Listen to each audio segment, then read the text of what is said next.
Well, there are question marks over the Labor government's ability to transition to renewables. It comes as new data from the Australian Energy Market Operator reveals an increase in carbon emissions from electricity generation in the March quarter.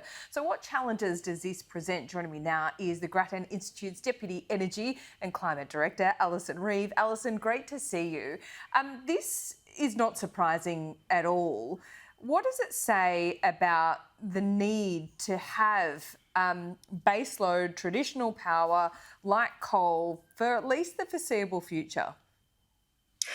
It's a little bit of a complicated question, Laura, but it's important to remember two things. First of all, when we get sort of month-on-month fluctuations in energy demand, the generation that takes that up will be the generation that already exists. So one of the reasons that we saw more coal being used in the last quarter was because the demand jumped up.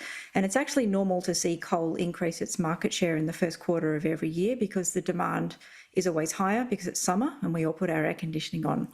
The other thing to remember about baseload, though, is that baseload is largely a business model. It's not an engineering problem. So, you know, when we talk about the need for baseload, generally what people are talking about is the need for loads that make it easier for coal generators to run. When the coal generators are not there anymore, the way that we schedule and organise our loads that are taking electricity will change, and we'll do that so that we can continue to meet demand with the generation mix that we've got. Okay, so we're on this journey, it would seem. Definitely a journey. Renewables and zero emissions by 2050. The political argument is that that is moving too fast. If I could take a step back from that and say, okay, so this current government would like to see 100% renewables eventually, I would say. The target's a little bit lower than that, I know. But at the moment, with the technology that we have, is that possible? Or is there just this kind of blind hope that batteries will advance and be the saviour?